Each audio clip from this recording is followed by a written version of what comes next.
ഇടുക്കി കട്ടപ്പനയിൽ ബാങ്ക് സെക്രട്ടറിക്കും ജീവനക്കാർക്കുമെതിരെ ആത്മഹത്യാക്കുറിപ്പ് എഴുതി നിക്ഷേപകൻ ജീവനൊടുക്കി. CPM നിയന്ത്രണത്തിലുള്ള കട്ടപ്പന റൂറൽ കോഓപ്പറേറ്റീവ് ബാങ്കിന് മുൻപിലാണ് മുളങ്ങാശ്ശേരി സാബുവിനെ തൂങ്ങിമരിച്ച നിലയിൽ കണ്ടെത്തിയത്. കുറ്റക്കാർക്കെതിരെ നടപടി ആവശ്യപ്പെട്ട് കോൺഗ്രസും BJPയും ഉൾപ്പെടെ പ്രതിഷേധവുമായി രംഗത്തെത്തി. വർഷങ്ങളോളം വിദേശത്ത് ജോലി ചെയ്ത് സമ്പാദിച്ച 80 ലക്ഷം രൂപയാണ് കട്ടപ്പന റൂറൽ കോഓപ്പറേറ്റീവ് സൊസൈറ്റിയിൽ സാബു നിക്ഷേപിച്ചത്. 55 ലക്ഷം രൂപ പലപ്പോഴായി തിരികെ ലഭിച്ചു. ബാക്കി 25 ലക്ഷം രൂപയും പലിശയും ബാങ്ക് തിരികെ നൽകാനുണ്ട്. പക്ഷേ ഒരാവശ്യഘട്ടത്തിൽ സാബുവിന് ആ തുക പ്രയോജനപ്പെട്ടില്ല. ഭാര്യയുടെ ചികിത്സയ്ക്ക് വേണ്ടി കഴിഞ്ഞ ഒരാഴ്ചയായി 2 ലക്ഷം രൂപ ആവശ്യപ്പെട്ട് ബാങ്കിൽ സാബു എത്തിയിരുന്നു. എന്നാൽ പണം നൽകാൻ ബാങ്ക് സെക്രട്ടറിയും ജീവനക്കാരും തയ്യാറായിരുന്നില്ല. ഇന്നലെ പണം ചോദിച്ചെത്തിയപ്പോൾ അസഭ്യം പറയുകയും പിടിച്ചു തള്ളുകയും ചെയ്തെന്നാണ് ആത്മഹത്യാക്കുറിപ്പ്. പെങ്ങള് കഴിഞ്ഞ ബുധനാഴ്ച മുതലക്കോട് ആശുപത്രിയിൽ യൂട്രസ് റിമൂവലുമായിട്ട് ബന്ധപ്പെട്ട് അഡ്മിറ്റാണ്. അപ്പോൾ അത് ഓപ്പറേഷൻ കഴിഞ്ഞ് ഇന്ന് ഡിസ്ചാർജ് ആകേണ്ടതായിരുന്നു. അതുമായിട്ട് ബന്ധപ്പെട്ട് ഇന്നലെ പുള്ളി ബാങ്കിൽ ചെല്ലുകയും 2 ലക്ഷം രൂപ അത്യാവശ്യമായിട്ട് വൈഫിന് ഡിസ്ചാർജുമായിട്ട് ബന്ധപ്പെട്ട് കൊടുക്കണമെന്ന് ആവശ്യപ്പെടുകയും ചെയ്തു.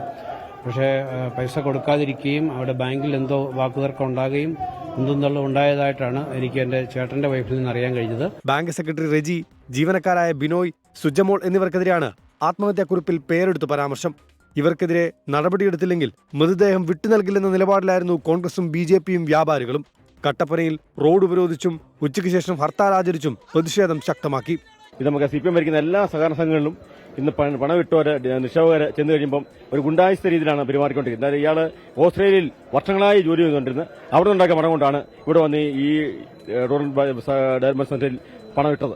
ബാങ്കുകളുടെ കെടുകാര്യസ്ഥത മൂലമാണ് പുള്ളിക്കാരന് ഇങ്ങനെയൊരു സാഹചര്യം ഉണ്ടായത്. കാരണം കൃത്യസമയത്ത് അദ്ദേഹത്തിന്റെ ആവശ്യത്തിന് അദ്ദേഹത്തിന്റെ ഭാര്യ ഹോസ്പിറ്റലിലായിരുന്നു. അവരെ ഡിസ്ചാർജ് ആകുന്നതിന് വേണ്ടിയിട്ടാണ് ഈ ഒരു കാര്യം പൈസ ആവശ്യപ്പെടുകയും അത് കൃത്യസമയത്ത് കിട്ടാത്ത ഒരു സാഹചര്യം ചെയ്തുകൊണ്ടാണ് ഇത് സംഭവിച്ചിരിക്കുന്നത്. സാബുവിന്റെ മൃതദേഹം സംസ്കരിക്കുന്നതിന് മുമ്പ് പ്രതികൾക്കെതിരായ നടപടി സ്വീകരിക്കുമെന്ന ഉറപ്പിന്മേലാണ് പ്രതിഷേധം അവസാനിപ്പിച്ചത്. വീഴ്ച പറ്റിയിട്ടുണ്ടെങ്കിൽ കർശന നടപടി സ്വീകരിക്കുമെന്ന് CPM ജില്ലാ സെക്രട്ടറി CV വർഗീസ്. ഇനി അതുമായി ബന്ധപ്പെട്ട് ഏതെങ്കിലും തരത്തിലുള്ള മനുഷ്യത്വരഹിതമായ നിലപാടുകൾ ജീവനക്കാരുടെ ഭാഗത്തുണ്ടായിട്ടുണ്ടെങ്കിൽ അതിനൊന്നും സംരക്ഷിക്കുന്ന നിലപാട് CPMനെ സംബന്ധിച്ചിടത്തോളം ഇല്ല.